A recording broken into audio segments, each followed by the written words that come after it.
Bienvenue à ce nouveau numéro d'Actualis. On est très heureux d'être de retour. Après, on a pris des petites vacances, mais là, on revient un peu pour vous faire des podcasts, pour vous informer dans la joie et la bonne humeur avec une toute belle équipe autour de moi aujourd'hui, à commencer par Maëva. Salut Maëva. Salut! Maëva, tu vas nous parler aujourd'hui, alors, du retour des bétonguis à queue touffue, c'est ça? C'est bien ça, effectivement. On va parler d'une espèce qui était en voie d'extinction, mais qui revient pas à pas en Australie. Donc c'est une très bonne nouvelle. Eh ben, fantastique. Et avec nous aussi aujourd'hui, il y a Aurore. Salut Aurore. Salut! Tu vois, tu vas nous parler de l'extension de l'univers et tu m'as écrit du mystère qui s'épaissit. C'est ça? Exactement. Exactement, ouais. C'est très, très joyeux dit comme ça. C'est ça. Mais non, mais c'est très intriguant. C'est mystérieux. C'est C'est mystérieux. mystérieux. Et avec nous aussi Arthur Guillemot. Alors, je dis avec nous, Arthur va arriver bientôt, normalement. Il a des problèmes pour trouver comment se connecter. Enfin bref, il arrive dans quelques instants. En tout cas, vous avez le programme. Il va venir pour le Maxi Quiz. Vous avez le programme. On est parti pour le numéro 20 de la quatrième saison d'Actualis. C'est parti.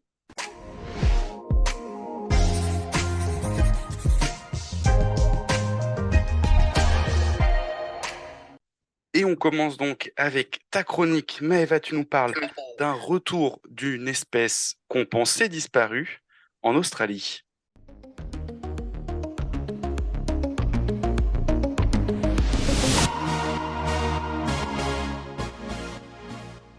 Et oui, c'est bien ça, Mathieu. Donc c'est le bétongui à queue touffue dont je vais vous parler aujourd'hui. Donc qu'est-ce qu'un bétongui à queue touffue? Je ne le savais pas non plus au début, mais pas de panique, je vais vous éclairer. C'est un marsupial compliqué à décrire puisqu'il ressemble à un kangourou, mais il a une petite taille. Donc pour vous donner un ordre d'idée, la taille d'un petit lapin. Donc c'est vraiment très très petit. On l'appelle également le béton de Tasmanie.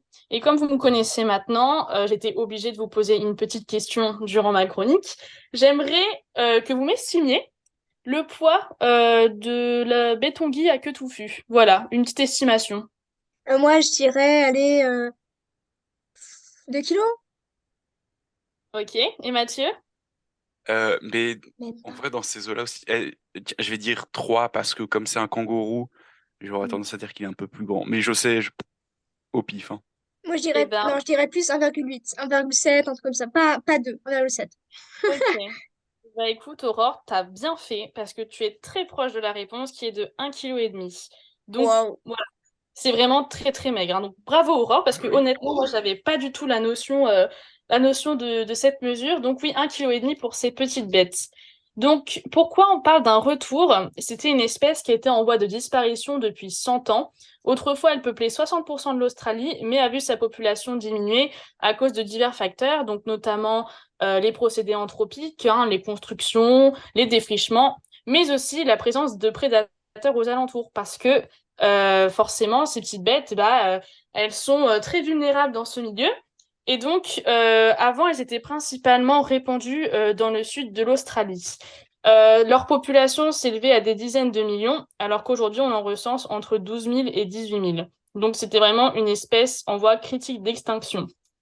Certains ont été placés dans des enclos protégés, d'autres se trouvent encore en Australie occidentale, mais c'est une espèce qui est vraiment surveillée de très près. Donc, comment ce retour s'explique-t-il? Eh bien, tout simplement par une tentative de réintroduction, puisque des scientifiques ont relâché 120 bétonguis à queue touffue pour voir s'ils seraient capables de survivre seuls pendant 2 ans dans la nature. Parmi les 120 espèces, il y en a 85 qui ont été piégées par les scientifiques pour pouvoir établir un constat. Et donc, 42 des 45 femelles portaient des petits dans leur poche. Donc, très bon signe pour justement l'espèce, hein, qui donc se répand. En parallèle, il y a aussi eu un programme intensif de contrôle de chats et de renards parce que forcément, ce sont les prédateurs qui sont les plus dangereux. Et il y a eu aussi également un système de clôture. Donc, je vous ai parlé tout à l'heure des enclos.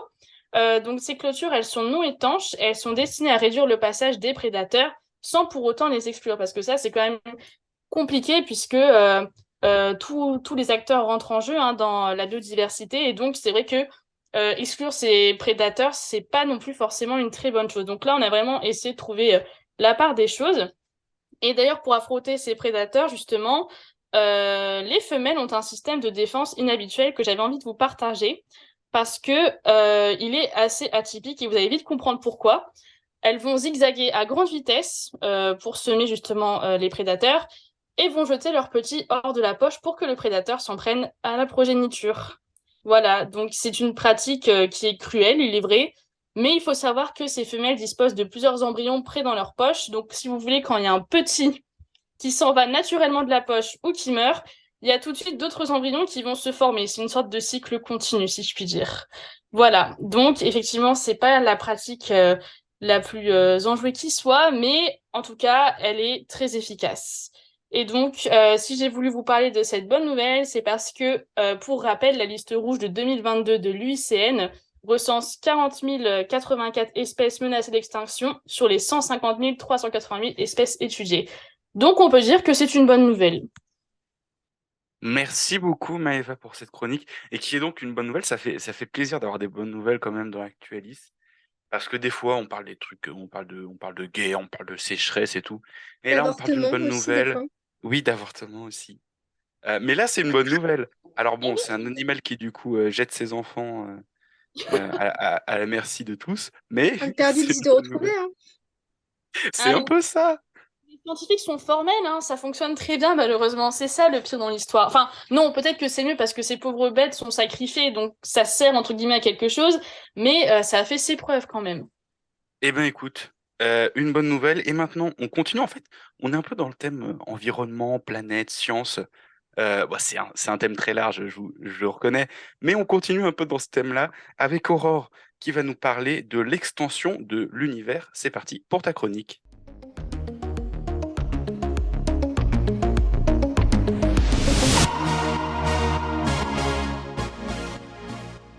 Alors, je sais pas si vous vous souvenez de vos années de lycée.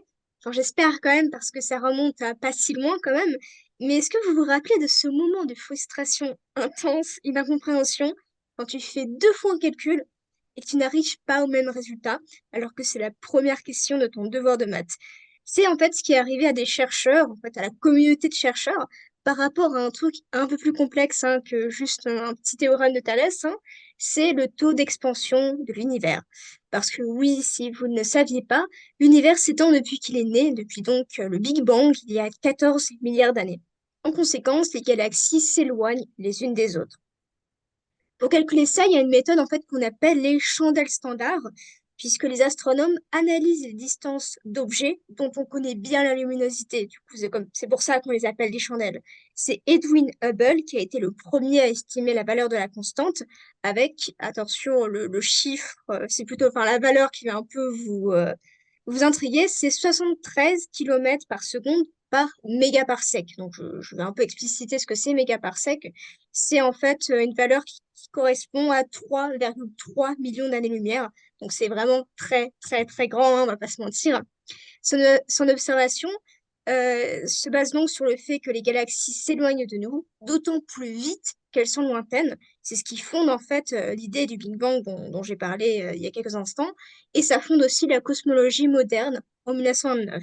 Depuis cette date, on a affiné les calculs et les mesures en découvrant par exemple la matière noire qui représenterait 2 tiers du contenu de l'univers, dont la nature reste inconnue et qu'on ne peut pas observer en fait, sauf par ses effets, ce qui est là d'accélérer cette expansion cosmique. Une autre méthode, c'est d'utiliser l'écho généré par la première lumière émise par l'univers, qu'on appelle le fond diffus cosmologique. Et on a pu cartographier en fait cet écho grâce à un satellite européen qui s'appelle Planck. Et cette fois-ci, ça amène à 67 kilomètres par seconde par mégaparsec. Et comme ce sont des très très très grandes valeurs, et ben c'est pas anodin cette différence de valeur. Ces 6 kilomètres sont énormes, on parle d'années-lumière.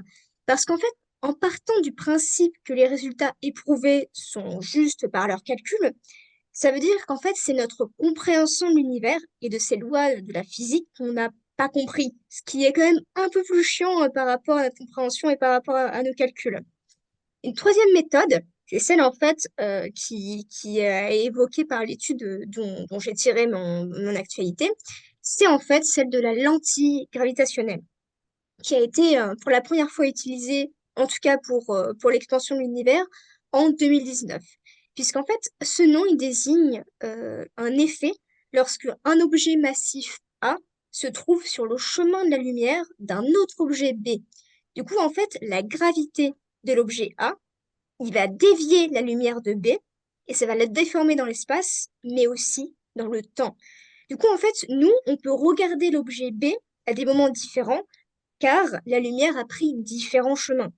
La différence de temps entre ces images a permis de mesurer la distance parcourue par la lumière jusqu'à nous. Et en fait, il y a eu une première étude qui s'est basée sur des quasars, qui en fait c'est un très très très gros objet qui se trouve au centre de galaxies et qui sont alimentés par par des trous noirs supermassifs qui, en avalant du gaz, émettent un rayonnement très intense qui va vraiment en ligne droite comme ça. Et bref, ils ont obtenu, roulement de tambour, 73,3 km par seconde par mégaparsec, comme pour la première méthode. Sauf que, je reviens un peu dans le temps, mais parce qu'en fait, quand on découvre par exemple quelque chose, quand on va faire des mesures, des études, quand on va analyser, ça va mettre beaucoup plus de temps. Donc en fait, je reviens en 2014, puisque des chercheurs originaires de l'étude dont je parle, dont l'étude qui est là au centre du sujet, qui est sortie en mai, ils ont découvert une supernova qui s'appelle Refsdal. C'est un nom un peu étrange quand même, je trouve. Et en fait, elle se situe après un amas de galaxies. Et cet amas de galaxies sert donc de lentille gravitationnelle. Et apparemment, c'est un phénomène qui est très rare. Une supernova aussi, bah, j'ai pas précisé, mais c'est une étoile en fin de vie qui a implosé et qui donc, par cette implosion, génère beaucoup de lumière. L'observation de cette supernova a généré 5 images, dont 4 en 2014 et une dernière en 2015. Et finalement, après l'analyse des données et la sortie de l'étude en mai, ils obtiennent deux valeurs en fait selon les calculs.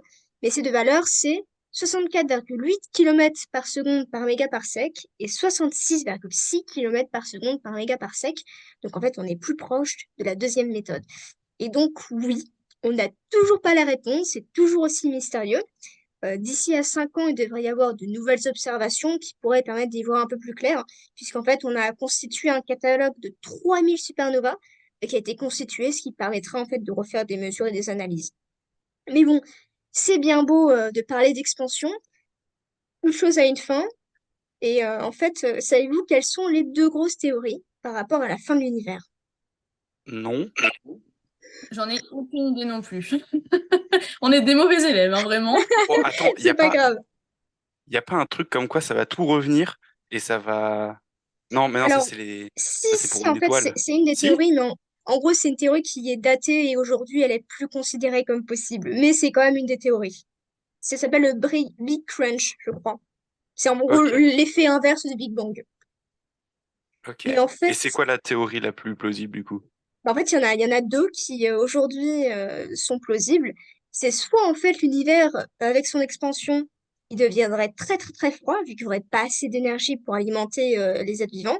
Donc il serait trop froid pour abriter la vie. On appelle ça the heat death. Ou alors les structures de cette expansion, en fait, les atomes, seraient détruits à cause de l'étirement. En fait, ça serait déchiré. Donc on appelle ça the Big Rip. Vous préférez quoi, vous mourir de froid ou alors mourir écartelé, hein? Après, de toute façon, l'humanité ne sera probablement pas là pour le voir. Notre Soleil aura atomisé la Terre bien avant, à moins qu'on parvienne à aller sur notre planète. Mais ça, c'est un autre sujet. Merci beaucoup Aurore pour cette chronique. Ouah, c'est parti très très loin. Je sais. Euh, et J'espère que mais c'était du coup, compréhensible. oui, enfin pour ça allait.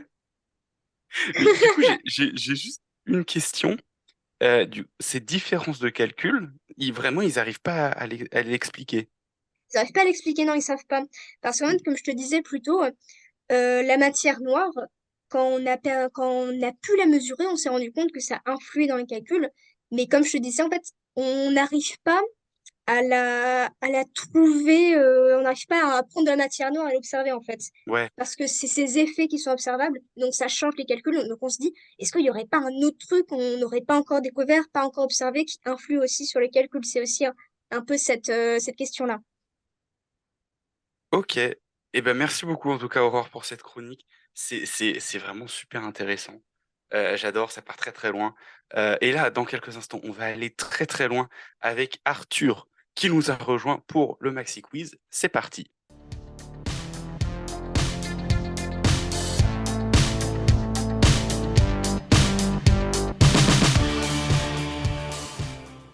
Il est là, il est beau, il nous a rejoint un peu en retard à cause de problèmes de salle, mais il est là. Ça va Arthur pour le Ça va Maxi Quiz? super et vous, comment vous allez? Bien. Ça va jusqu'à présent. Ça va, ça va. Bon bah super, bon, on va pas perdre de temps, on va attaquer tout de suite ce maxi quiz. Que je vous rappelle les règles. Donc deux questions simples, une estimation, encore deux questions simples et on finit par un tour de table. J'espère que vous êtes prêts. Et oh, au niveau difficulté, c'est variable, vous allez voir, il y a de la rapidité, mais il y a aussi un peu de complexité. Donc vous êtes prêts? Ouais, Oui. Allez, go. Eh bien, c'est parti. On commence par la première question simple. Je vais vous demander quel média fête ses 15 ans? Mathieu, Oui, Mediapart. c'est une bonne réponse. À un point pour Mathieu Yes. qui prend la tête de ce maxi quiz. On va passer tout de suite sans perdre de temps à la deuxième question simple. Je vais vous demander qui est le numéro un du classement ATP et donc le classement des meilleurs joueurs mondiaux de tennis. Ouf. Aurore, Oui, Novak Djokovic, c'est le non, seul nom à peu près que je connais, mais non, ça n'est pas Euh, ça. Mathieu, je vais tenter Raphaël Nadal. Non, Non. Rafael Nadal n'est même pas dans le top 100 des meilleurs joueurs. Alors, je vous Je donne crois un qu'il y en a un indice, il est de troisième. nationalité espagnole. c'est pas le jeune là qui avait gagné un tournoi en 2022, de 19 ans. Et ça, il va me falloir un nom. Ouais, Aurore, ça finit par Alcaraz ou je sais pas quoi, non? Eh bien, allez, Ah! je vais le compter pour Alcaraz. C'est bien Carlos Alcaraz, c'est bien Oui. ça. Elle a dit Alcaraz, je le compte. C'est bien Aurore qui fait une Bravo. question sport. Et Aurore, on sait que le sport, les questions sport, c'est pas toujours sa spécialité. Mais là, elle performe aujourd'hui, elle nous étonne et c'est là qu'elle est douée. On va passer tout de suite à l'estimation. Et donc, l'estimation, c'est combien il y a-t-il de places au sein de la salle de concert Paris La Défense Arena? On va donc commencer par Maëva, qui n'a pas encore de points, qui va pouvoir donner l'estimation, et puis on passera aux deux autres. Maëva, combien de places dans la salle Paris La Défense Arena? Je suis vraiment très nulle à ces jeux. Vous le savez depuis le début de la saison maintenant. Attends, Euh, Maëva, je t'interromps pour vous donner un indice global. C'est la plus grande salle de concert Europe. de France, au moins de Ok. France, peut-être même d'Europe, je crois, Aurore, tu as raison. Ok. J'ai une question, c'est en format salle de concert, pas en format Oui, match. exactement, format salle Ok. de concert. Je sais pas du C'est tout bien si de ça va m'aider, préciser, mais bon. mais tu as raison. Hmm. Oh là là, je dirais. Honnêtement, je suis un peu nulle à ces jeux, hein, mais allez, 100 000 peut-être. 100 000 pour Maëva, je note. On passe maintenant à Mathieu. Bah, j'aurais dit un peu moins, peut-être plus 85 000. 85 000 pour Mathieu. Aurore, Moi, j'aurais dit 70 000. 70 000. Et non, c'est moins, c'est moins. C'est donc Aurore qui va gagner, mais je vais dire laborieusement, avec tout le respect que j'ai pour vous, cette estimation, puisque c'est 40 000. Ah Ah! Ça ouais! reste énorme, puisque c'est quasiment, je crois, si je ne dis pas de bêtises, quasiment, c'est 10 000 de plus au moins que l'Accor Arena. L'Accor Arena, on est sur 20 000 Ok. places assises, 20 000 places assises, je crois. En tout cas, voilà, c'est vraiment la salle la plus grande, elle fait jusqu'à 40 000 places. Et on avait vraiment visé très grand, nous. Ah ouais, clairement là. Et vous aviez misé très grand. On était Il en est train temps. Mais de s'imaginer la ville de Lille entière rentrer dans une salle de spectacle c'est et tout. ça, Enfin, c'est beau, c'est beau, c'est un beau projet de construction pour l'avenir. c'est Mais ça. ça n'est pas encore le cas aujourd'hui. On va passer à une nouvelle question simple. Donc, je rappelle quand même les scores. Aurore a 2 points, Pour la première Mathieu fois. 1 et Maëva n'a pas de points. C'est vrai, Aurore nous étonne. Ouais. Elle performe à fond. Elle a décidé de prendre sa revanche. On passe à une nouvelle question simple. Qui est la secrétaire générale de la CGT? Mathieu, Mathieu, vas-y. Sophie Binet. Sophie Binet, un point pour Mathieu qui va venir égaliser avec sa camarade Aurore. Rapidité. Mais Maëva ne lâche pas puisqu'il reste deux questions. Donc deux questions, c'est l'occasion de venir égaliser. On passe à la dernière question simple.